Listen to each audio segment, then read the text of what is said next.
Salut à tous, ici Lucan PCM. J'espère que vous allez bien, de mon côté ça va super. Très content de vous retrouver aujourd'hui pour je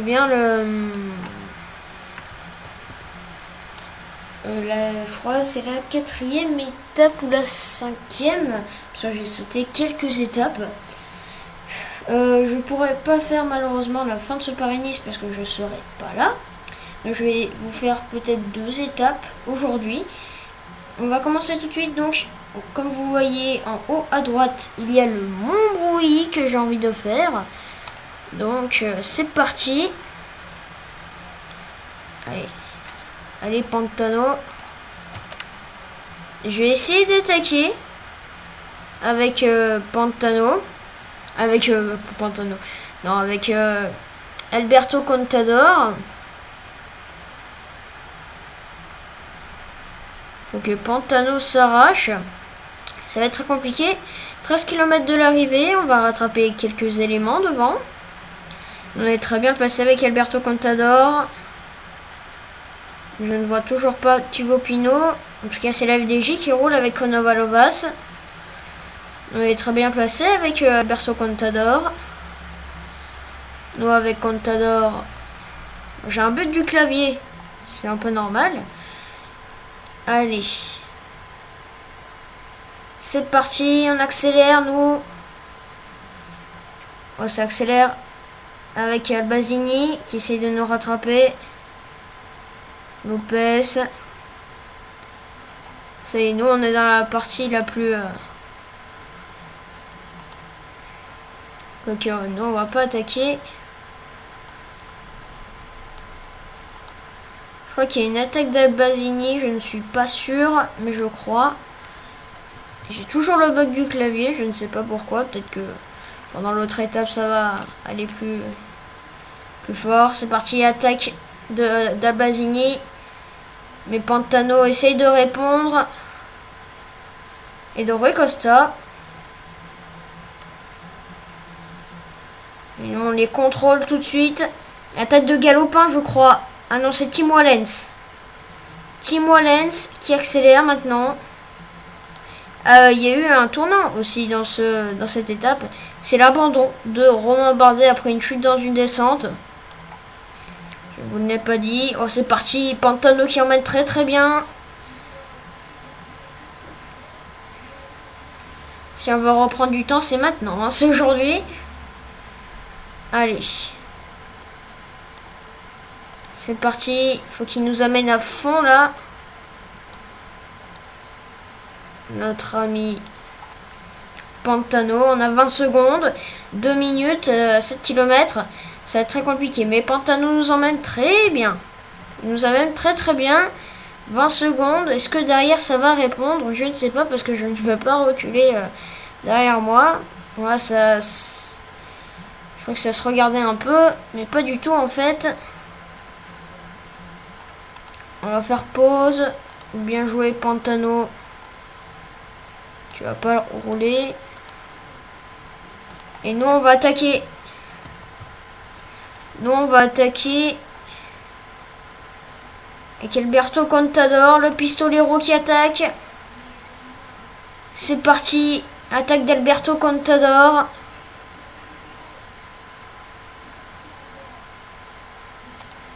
Allez Contador. Arrache-toi. Attaque de Rui Costa. Devant ça va s'imposer. Je ne sais pas avec qui. Je crois que c'est Rein Taramae qui va s'imposer devant.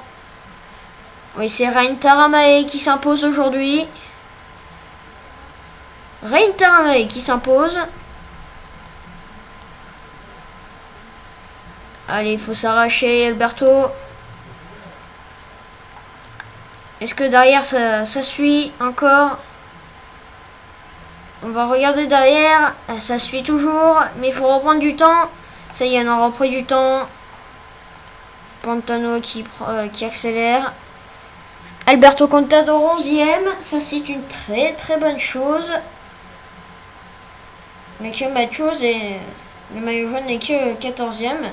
On va voir les podiums peut-être. Par contre, on va pas se retrouver, je crois, pour la 5e étape, mais on va se retrouver pour la 6e étape à Fayence. Côte de Fayence. La 6e étape. C'était bien la 4e étape. On a bien anticipé, je trouve, un difficile avec Alberto Contador et Jarlinson Pantano. Je trouve que je me suis bien débrouillé.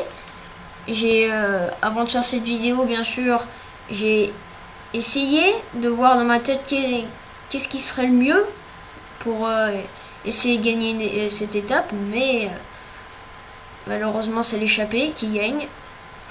On voit que Van Poppel est dernier, tout dernier. On va voir le classement général. Je ne suis pas maillot jaune, à mon avis, avec Alberto Contador. Ce serait trop beau. Je connais maintenant le jeu Pro Cycling Manager, c'est que je m'en rappelle un jour, j'avais dans le mode pro cycliste, je m'étais détaché. D'ailleurs, je vous l'ai montré dans la vidéo, je crois, dans mon autre chaîne. Elle est toujours disponible, mais ne vous abonnez plus parce que ça ne sert plus à rien. Je ne ferai plus de vidéos dessus. Donc Reiterame remporte l'étape. Et donc j'ai attaqué sur le plat. Et puis j'étais 1 seconde. Ah, et Scott Taways. On est 1 minute 25, ouais, 7ème. Et donc j'étais à 1 seconde du maillot jaune. Et je me suis détaché, j'avais 30 secondes. Et quand j'avais 30 secondes d'avance sur le peloton derrière moi. Et puis je vais dans les résultats et je vois qu'on est tous en même temps. Et c'était la dernière étape. Donc j'étais un peu dégoûté. J'ai me pété un câble. La vidéo s'appelle c'est le foutage de hein, on peut pas dire de gros mots dans ce truc. Mais voilà, ça m'a vu un peu saoulé parce que faire comme ça, c'est dégueulasse quoi. Tu te rends même pas compte. Mais bon. Tant pis, ça c'est du passé hein. Donc vous avez vu les maillots distinctifs. Julien Lafilippe est meilleur jeune cette fois.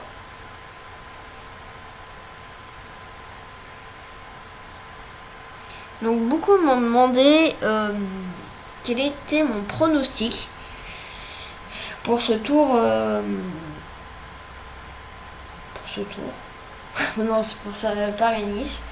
Moi, c'est Sergio Henao qui peut gagner, je pense, parce que à la fille, je doute qu'il soit en bonne capacité pour faire de la montagne. Surtout qu'il y a Alberto Contador, Henao, Yates qui viennent gagner à Fayence. Donc il y a beaucoup de concurrents grimpeurs. Je me dis ça va être très compliqué pour Alaphilippe, même s'il tient bon, hein, il tient bon. Voilà. On a gagné du temps.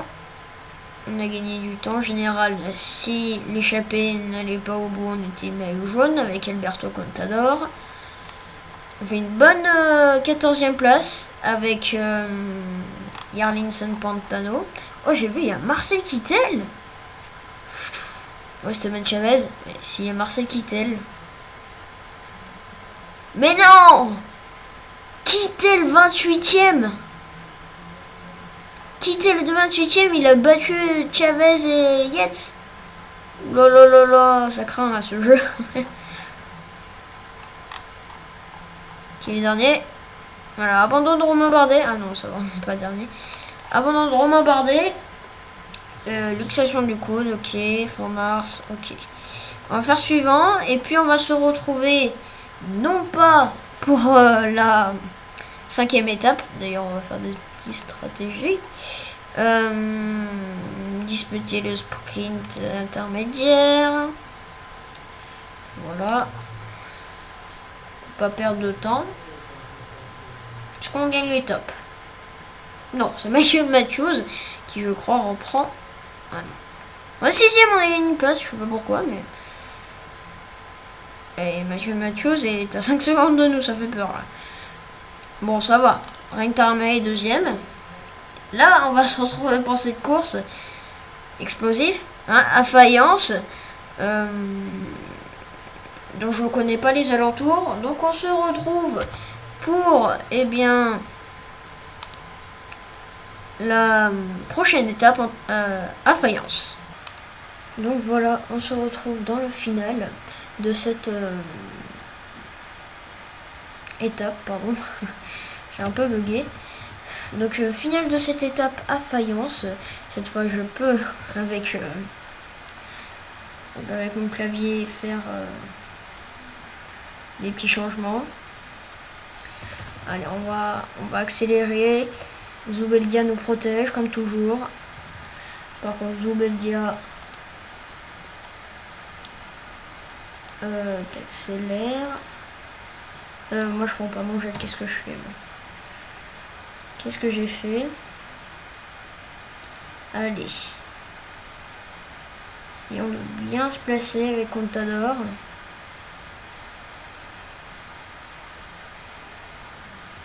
Et bah tiens, on va faire un truc, c'est que Zubeldia il finit l'étape tranquille.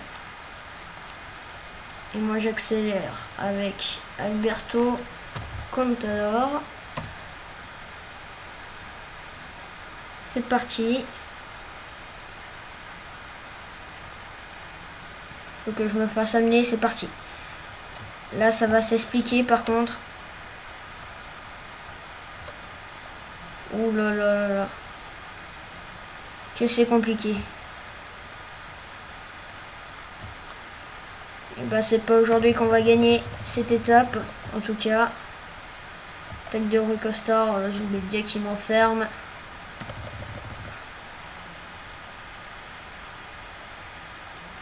Allez, pas perdre de temps. Ça serait la meilleure chose pour Alberto Contador. Allez, 800 mètres. C'est parti, on va sprinter avec Contador. Rui Costa s'impose, Thibaut Pinot deuxième. N'importe quoi. Ah là là. On perd du temps, on perd du temps, on perd du temps, non. Oh, n'importe quoi. N'importe quoi. Je suis même dépassé par Mathieu, c'est pour dire. Hein. C'est pour dire que c'est du grand n'importe quoi. Allez, boum, 18ème. Alors, on va passer à la prochaine course.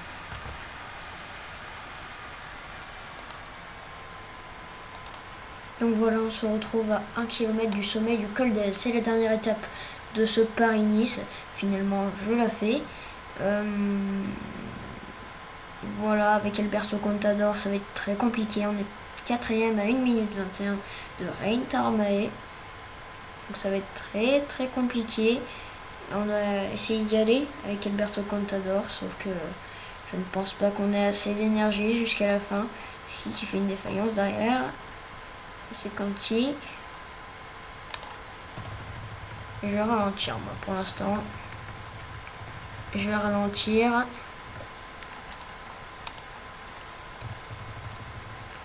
Et je vais me placer devant. Puis je crois que l'échappée ira au bout. Si personne n'y va vraiment. Je suis pas comme ça parce que je suis un peu fatigué là en ce moment.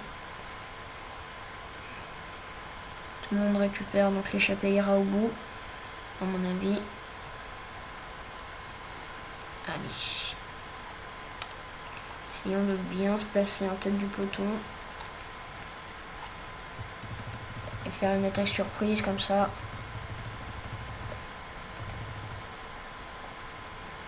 Voilà. Parfait.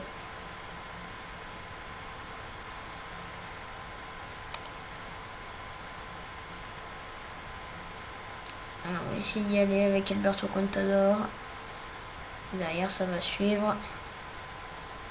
C'est ça le problème. Derrière, ça suit. Donc, on ne remportera pas ce Paris-Nice, bien sûr. Parce que derrière, ça suit. Il fallait faire dans la montée. Mais j'étais mal placé dans la montée, donc... On peut se battre pour la victoire d'étape. On y va pas tout de suite. On roule en personne, 5 km, attaque d'Alberto Contador. C'est déjà passé. 30 secondes, 5 km, c'est très compliqué. Ils sont juste devant l'échappée à reprendre. Allez. À ce virage, j'en mets une. J'essaie de prendre bien mes virages. Voilà. Allez, il faut sprinter là.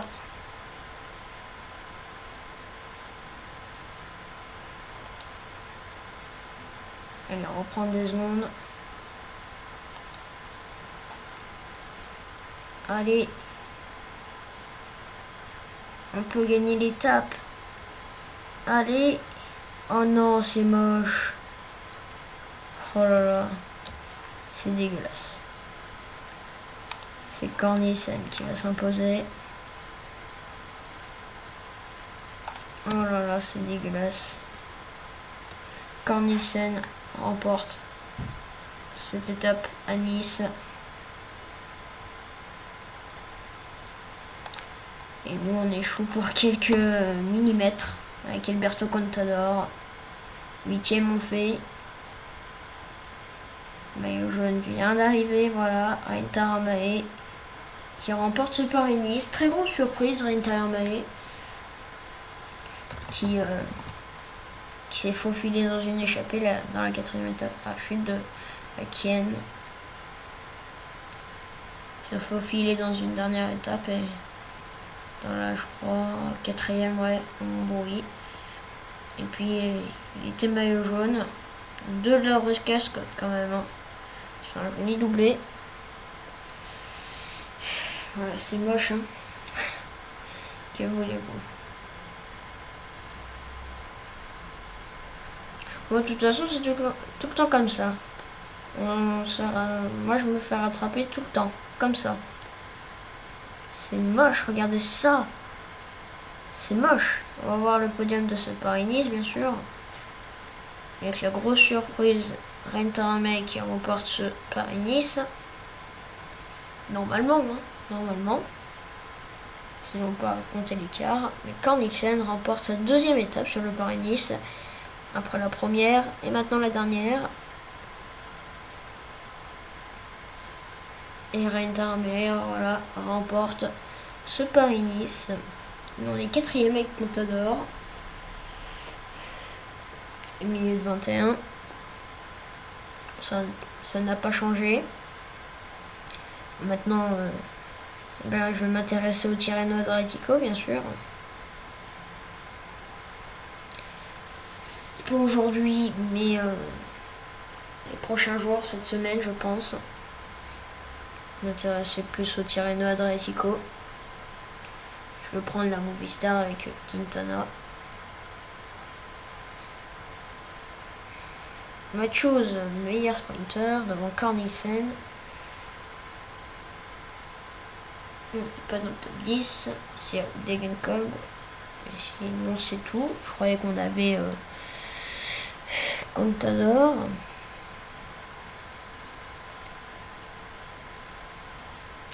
Bob Jungels. Ah, c'est pas Julien Alaphilippe. Oh là là. Ça reste la même équipe, mais c'est pas Julien Alaphilippe. Bizarre. Donc, Bob Jungels, meilleur jeune. Et la meilleure équipe de ce Paris-Nice, c'est la G2R, le mondial. Nous, est-ce qu'on est dans le top 10? Non, on n'est pas dans le top 10. Dommage.